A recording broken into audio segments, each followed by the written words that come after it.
It was 10:30 p.m. The rain had just stopped, leaving a damp mist over the deserted Virginia highway. Amy Jones, a 26-year-old travel blogger from Seattle, was driving alone toward Richmond. Her GPS flickered, showing no signal. She sighed. "Come on! Not now!" Suddenly, her car coughed, sputtered, and the engine died. She tried restarting. Nothing.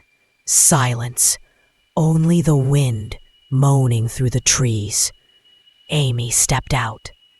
The night was cold and eerily quiet.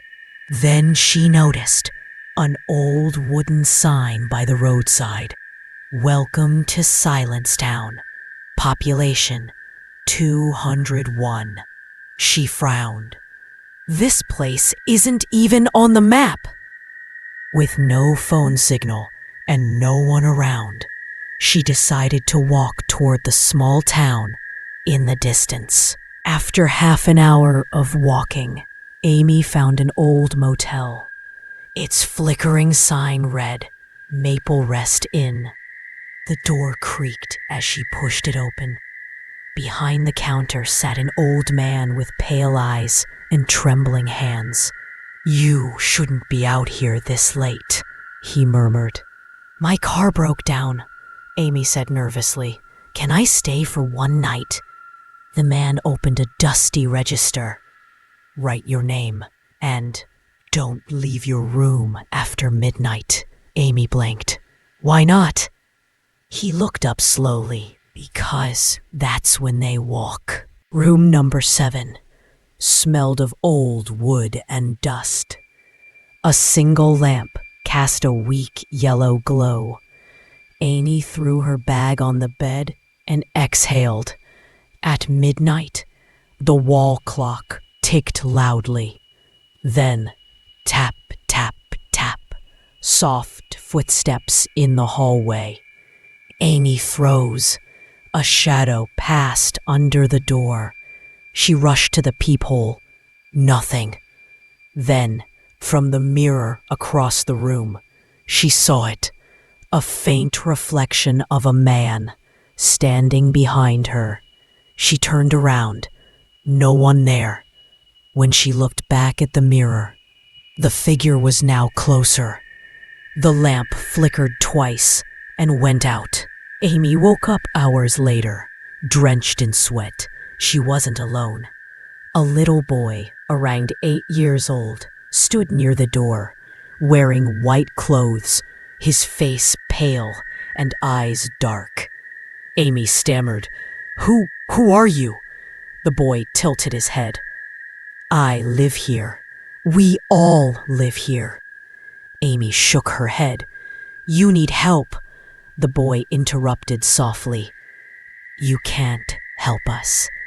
You're one of us now." He pointed to the wall. Blood had smeared words across the cracked paint.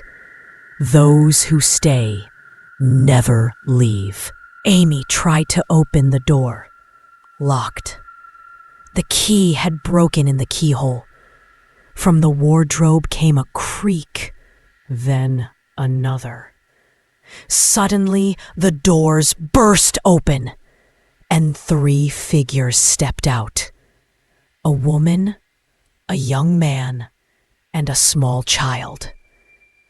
Their faces were gray, their eyes hollow. Amy screamed. She stumbled backward, slipping on something wet. Blood trickling from under the floorboards. The light flickered back on. The room was empty again. Her own breathing echoed in the silence. Terrified, Amy ran downstairs. The old man was still sitting behind the counter, motionless. "There are people upstairs! Dead people!" she shouted. He didn't move at first.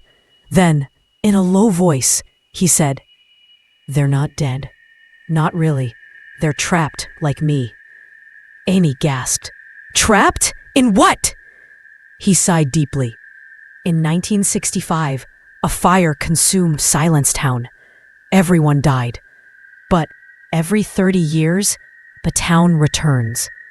It calls someone new. Amy's hands trembled. That's impossible. He looked at her with empty eyes. You shouldn't have stopped here, Amy. Amy bolted outside into the morning fog. The town was silent. No sound, no life. Every house had a strange red cross painted on its door. She followed the dirt road back toward the highway. Then she froze. The same sign stood in front of her again. Welcome to Silencetown, population 201. Only now, it said, population 202. Amy turned around. At the end of the road stood the old man, the child, and the gray shadows, all smiling. Determined to break free, Amy searched the town until she found a half-collapsed church. Above the entrance, St. Mary's Church, since 1898. Inside was darkness, except for a faint light coming from the altar. The walls were covered in paintings, faces scratched away, eyes torn out. On the floor lay a burnt document. Amy picked it up and read. Silencetown was destroyed in 1965. No survivors. Every 30 years, the town returns. Claiming new souls to replace the lost. Then the church bell rang. A cold voice whispered.